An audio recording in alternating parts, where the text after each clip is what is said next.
اگر آپ کے پاس رزق روزی نہیں ہے، آپ کی شادی نہیں ہو رہی، اگر آپ کا اپنا ذاتی گھر نہیں، یہ ایک ایسا عمل ہے کہ اس کو جب آپ صبح کریں گے، شام تک اللہ غیب سے ایسے اسباب پیدا فرمائے گا کہ چٹکی بجاتے ہی یہ سب چیزیں اللہ نصیب ہو۔ خاص کر گھر کے والے سے تو اس عمل کی بہت زیادہ طاقت ہے۔ السلام علیکم ورحمۃ اللہ، میں ہوں مفتی بلال احمد قادری۔ اس رمضان المبارک اللہ پاک آپ کے ذاتی گھر کے اسباب ضرور بنا دے گا۔ اس اسم اعظم کی کثرت کیجیے۔ یہ ایک ایسا عمل ہے کہ اس کو جب آپ صبح کریں گے تو اگر آپ کے پاس رزق روزی نہیں ہے، اگر آپ کی شادی نہیں ہو رہی، اگر آپ کا اپنا ذاتی گھر نہیں، شام تک اللہ غیب سے ایسے اسباب پیدا فرمائے گا کہ چٹکی بجاتے ہی یہ سب چیزیں اللہ نصیب ہو۔ خاص کر گھر کے والے سے تو اس عمل کی بہت زیادہ طاقت ہے، جس ویڈیو میں آپ کے سامنے شیئر کروں گا۔ بس آپ سے گزارش کریں گے ویڈیو کو لائک کیجیے گا، چینل پہ نئے چینل کو سبسکرائب نہیں کیا وہ ضرور کیجیے گا، ساتھ لگے بیل آئیکن کے بٹن کو دبائیے گا تاکہ آنے والی تمام لیٹسٹ ویڈیوز آپ کو بر وقت مل سکے۔ تو چلتے ہیں اپنے وظیفے کی طرف جو میں نے آپ کے سامنے جو ہے وہ شیئر کرنا ہے۔ یہ حضرت موسیٰ علیہ السلام کی دعا ہے، آپ نے بھی پڑھنی ہے۔ اول آخر 3 7 11 مرتبہ درود ابراہیمی ضرور پڑھنا ہے۔ اللہم صلی علی محمد وعلی آل محمد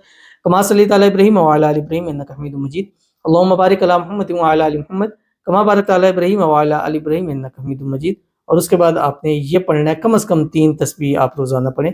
رب انی لما انزلت الی من خیر فقیر۔ صبح حضرت موسیٰ علیہ السلام نے دعا پڑھی، شام تک شادی بھی ہوگی، گھر بھی مل گیا اور رزق روزی بھی ان کو عطا ہوگی۔ تو ہم بھی پڑھیں گے تو انشاءاللہ اللہ تعالیٰ ہمیں بھی ضرور نصیب فرمائیں گے۔